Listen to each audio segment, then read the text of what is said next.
കോൺഗ്രസിൽ കുറച്ചുകാലമായി ഗ്രൂപ്പിലൊന്നും പെടാതെ നടക്കുകയാണ് രാജ്മോഹൻ ഉണ്ണിത്താൻ.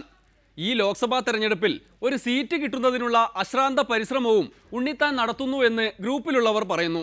അതിനായി പ്രത്യേകതരം ഭാഷയിൽ പ്രസംഗിച്ചു നടക്കുകയാണ് കക്ഷി. ഭക്ഷ്യസുരക്ഷാ ബില്ലിനെ CPIM-ഉം BJP-യും എതിർക്കുന്നത് എന്തുകൊണ്ടാണ് എന്ന് കഴിഞ്ഞ ദിവസം അദ്ദേഹം കണ്ടുപിടിച്ചു കളഞ്ഞു. കമ്മ്യൂണിസ്റ്റ് പാർട്ടിക്ക് എന്താ ലക്ഷ്യം? പൊന്നൊരുക്കുന്നിടത്ത് പൂച്ചയ്ക്ക് എന്താ കാര്യം? ഇന്ത്യ ഭരിക്കുന്നിടത്ത് ഇടതുപക്ഷത്തിന് എന്താ കാര്യം? ഈ തെരഞ്ഞെടുപ്പിൽ അവർ മത്സരിക്കുന്നത് ഇന്ത്യ ഭരിക്കാനല്ല, ഭരിപ്പിക്കാനല്ല. ഈ തെരഞ്ഞെടുപ്പിൽ കേരളത്തിൽ നിലവിലുള്ള 4 സീറ്റ് നിലനിർത്താനായില്ലെങ്കിൽ ഒരു ദേശീയ പാർട്ടിയുടെ അംഗീകാരം നഷ്ടപ്പെടുമെന്ന് മാത്രമല്ല, നാളെ RSP പോലൊരു കൊച്ചു പാർട്ടിയായി മാർക്സിസ്റ്റ് പാർട്ടി മാറും.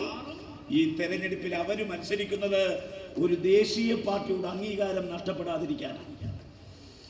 ഞാൻ മാർക്സിസ്റ്റുകാരോട് ചോദിക്കുന്നു, നിങ്ങളുടെ വീട്ടിൽ സ്ത്രീകളില്ലേ? അവർ ഗർഭിണിമാരാകില്ലേ? അവർ ഗർഭമുണ്ടായി കഴിഞ്ഞാൽ 1000 രൂപ വെച്ച് 6 മാസം അവർക്ക് വാങ്ങിക്കൊടുത്തൂടെ? നിങ്ങളുടെ വീട്ടിലെ സ്ത്രീകൾ ഗർഭിണികളായി കഴിഞ്ഞാൽ നിങ്ങളുടെ ആ ഗർഭിണികൾക്ക് പോഷകാഹാരം നാളെ ജനിക്കാൻ പോകുന്ന കുഞ്ഞിന് അമ്മയിലൂടെ കൊടുത്തുകൂടെ? എന്തിനാ ഈ ബില്ലിനെ നിങ്ങൾ എതിർത്തത്?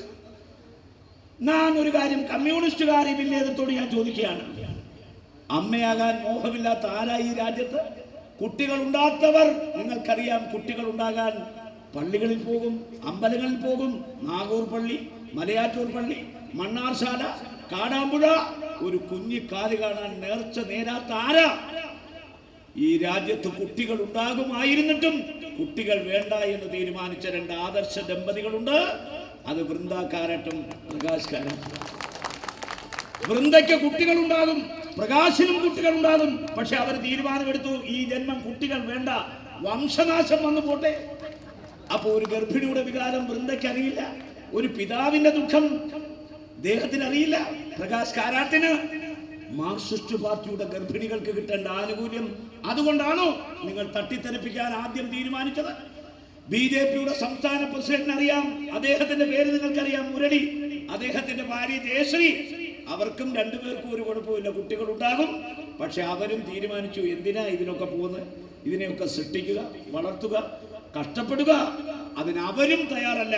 അതുകൊണ്ട് മുരളീധരൻ ഈ അടുത്ത കാലത്ത് ഒരു ഇന്റർവ്യൂവിൽ പറഞ്ഞു, ഞങ്ങളും തീരുമാനിച്ചു കുട്ടികൾ വേണ്ട, അതുകൊണ്ട് വംശനാശം വന്ന പോട്ടെ എന്റെ കുടുംബം. കാരാട്ടും മുരളീധരനും മറുപടി പോലും കൊടുക്കാൻ ഇടയില്ലാത്തതിനാൽ അടുത്ത വിഷയത്തിലേക്ക് കടക്കാം. പ്രഖ്യാപിത ശത്രു PC ജോർജിനെ കുറിച്ചുള്ളതാണ്. വല്ല കൊലക്കേസിലും PC-യെ പെടുത്തുക എന്നതാണത്രേ ഇപ്പോഴത്തെ ലക്ഷ്യം. പണ്ടായിരുന്നേൽ TP വധക്കേസിൽ പെടുത്താമായിരുന്നു. ഞാൻ നിങ്ങളോട് ചോദിക്കട്ടെ, ഈ അടുത്ത കാലത്ത് കേരള രാഷ്ട്രീയത്തിൽ ഒരു കൊലപാതകം നടന്നു.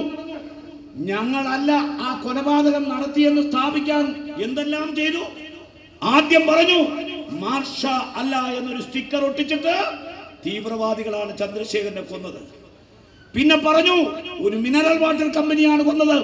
പിന്നെ പറഞ്ഞു നെയ്യാറ്റിക്കരയിൽ ഇലക്ഷൻ നടക്കുന്നു, കൊന്നത് UDF ആണ്. പിന്നെ പറഞ്ഞു PC ജോർജാ കൊന്നത്. അന്ന് ആ മാരണത്തിന്റെ തലയിൽ അങ്ങ് വെച്ചു കൊടുത്തിരുന്നെങ്കിൽ നമുക്ക് ശല്യ പകുതി ഒഴിവാകുമായിരുന്നു. പക്ഷെ നമ്മളത് ചെയ്തില്ല. എന്തുകൊണ്ട് ചെയ്തില്ല? നമുക്കറിയാം, ചന്ദ്രശേഖരനെ കൊന്നത് തീവ്രവാദികളല്ല, UDF അല്ല, PC ജോർജ് അല്ല, മിനറൽ വാട്ടർ കമ്പനി അല്ല. ഈ കൊലപാതകം നടത്തിയത് മാർക്സിസ്റ്റ് പാർട്ടിയാണ്. കാരണം നമ്മൾ ഒരിക്കൽ ചന്ദ്രശേഖരനോട് പറഞ്ഞു, നിങ്ങളെ അവർ കൊല്ലും, അതുകൊണ്ട് നിങ്ങൾക്ക് പൂർണ്ണമായി സംരക്ഷണം തരാം. ചന്ദ്രശേഖരൻ പറഞ്ഞു, സംരക്ഷണം ഇല്ലാഞ്ഞിട്ടാണോ ഇന്ദിരാഗാന്ധിയെ കൊന്നത്? സംരക്ഷണം ഇല്ലാഞ്ഞിട്ടാണോ രാജീവ് ഗാന്ധിയെ കൊന്നത്? എന്റെ പാർട്ടിയെ എനിക്കറിയാം, അവരെന്നെ കൊല്ലാൻ തീരുമാനിച്ചാൽ കൊന്നിരിക്കും. ഒരു പ്രൊട്ടക്ഷനും അത് തടയാനാവില്ല. എന്തായാലും ഇങ്ങനെ പ്രസംഗിച്ച് നടന്നാൽ ഉറപ്പായും ഉണ്ണിത്താന് സീറ്റു കിട്ടും. കൊച്ചിയിൽ നടന്ന പാർട്ടി കൺവെൻഷനിൽ സോണിയാഗാന്ധിക്ക് മുന്നിലാകാമായിരുന്നു ഈ പ്രസംഗം. അല്ലെങ്കിൽ അത് ഇംഗ്ലീഷിലേക്ക് വിവർത്തനം ചെയ്ത് അയച്ചു കൊടുത്താലും മതി. എപ്പോൾ സീറ്റു കിട്ടി എന്ന് ചോദിച്ചാൽ മതി. ഉണ്ണിത്താന് എല്ലാ ഭാവുകങ്ങളും. ഇന്നത്തെ ഡെമോക്രസി ഇവിടെ പൂർത്തിയാകുന്നു. നാളെ കാണും വരെ നന്ദി, നമസ്കാരം.